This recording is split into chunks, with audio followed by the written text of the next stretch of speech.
Morning everyone, my name is Aishwarya.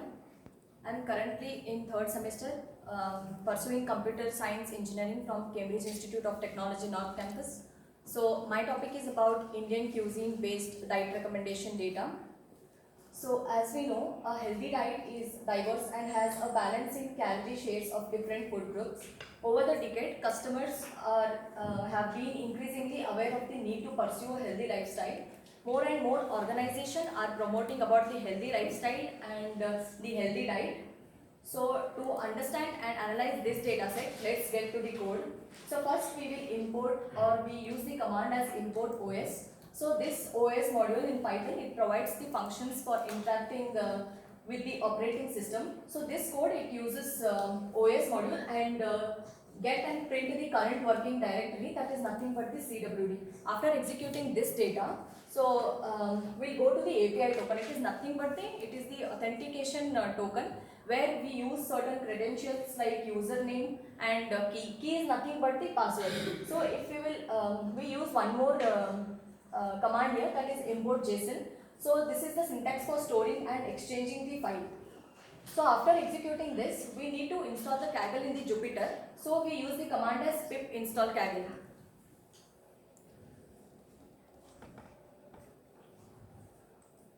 So once the Kaggle is executed, so we'll import Kaggle API. After the execution of this, we need to download the data set. So for that, we need to copy the API command from the data set. After executing this, we need to import zip file.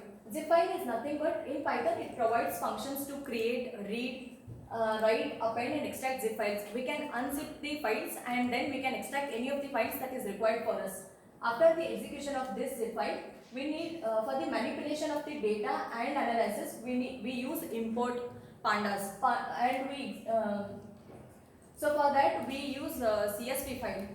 The CSV file is mentioned here. After the execution of this CSV file, we use the function called df head. So this function head, it returns a specified number of rows string from the top. So here is the complete data set. So here in this we have used the head function. In that I have taken the 10 number of rows. So the index ranges from 0 to 9. Here we can see that there are totally 16 columns including sugars. So the first column is about food items, breakfast, lunch, dinner, veg or non-veg, calories, proteins with respect to that food item. For example, if I take the food item as cheese, here we can see that using this data set we can know that when the cheese has to be consumed. Usually we consume cheese in the breakfast time and not usually in the lunch or dinner time. So in the, for cheese it has its own calories, fats, proteins, iron, calcium and regarding sugars, vitamin D and fiber.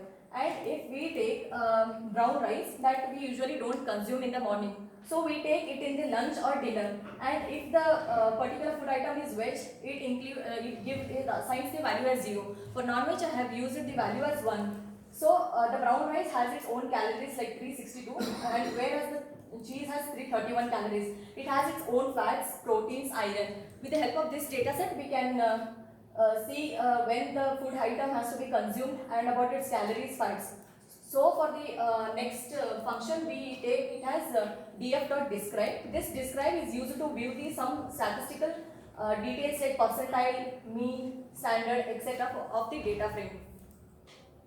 Here we can see that for these columns, it has using this describe function, we have the count, mean, standard in the percentages like 25, 50%, 75% and the maximum level for this particular columns. Next we use the function called as information, that this provides the summary of the data frame structure and information. Like for example, using this function, we get to know about the range index, that is there are totally 89 entries that it ranges from 0 to 88 and the data columns are totally 16 columns. And here it also provides the data type. For example, food items and the veg and non-veg has the data type of object. There are totally float has total, the number of floats are total 8 and the int are total 6. And we can using this info function we can Also see that it gives the memory usage. And for creating the line plots or the graphs, we can use import matplot, libdot, pyplot as PLT. And here I have taken the x values as calories and y value as fats. So this using this command, we can create a line plot by connecting the points defined by x and y values. So I have taken here x as calories and y as fats. Using that, we have got this graph.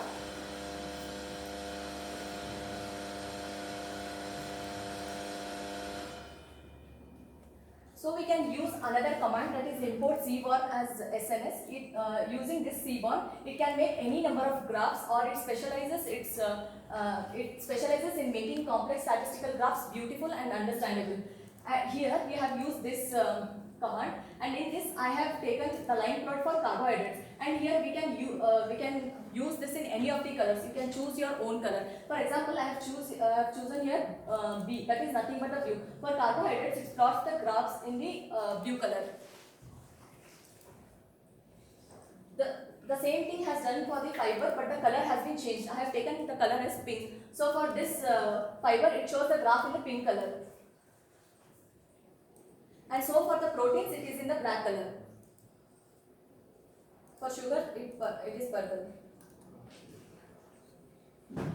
And now we can choose another command of the function, that is the box plot. This box plot, it is a pack of information and can be useful when comparing two variables on a single plot. For example, I have taken the value for x is veg, non-veg, and the y is for calories. By using this graph, we can see that for the calories for the vegetarian food or the vegetable food items, the calories is high comparatively non-vegetarian food.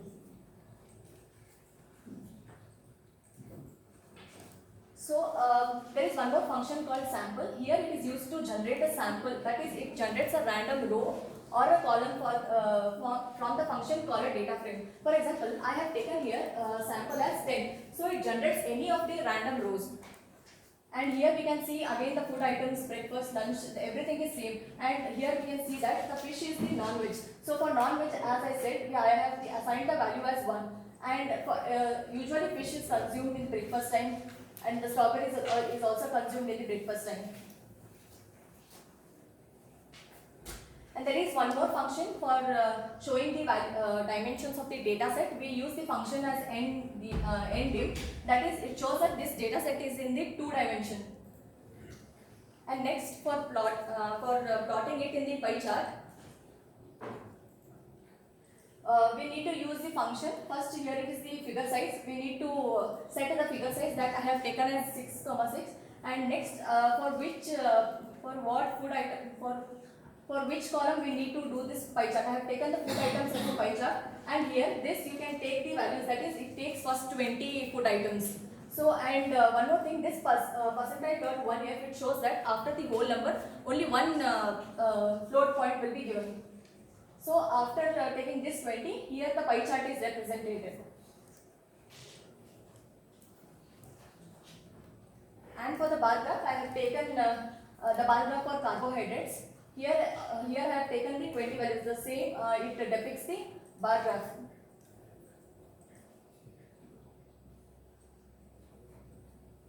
The one more function, that is shape, it shows the number of rows and columns. In this data set, there are totally 89 rows and 16 columns. And another bar plot, that is, I have taken the figure size as 100, 50. For this, I have taken the x value as food items and y value as fats. By seeing this graph, you can see that here there are total number of food items, total 89 number of food items are there, and there are the fat values. So with respect to that food item, we can see the fat level in that particular food item. So the dist plot function, which it makes easy to create distribution plots for continuous data variables, I have taken it for the iron. So after executing, we get this graph. So one more function is correlation, that is, it is used to find the pairwise correlation of all columns in pandas data frame in Python. So for this correlation, we need to choose the columns in such a way that the data type is of object. So once we execute this file, we get the pairwise correlation in like this, like the breakfast and the breakfast. So using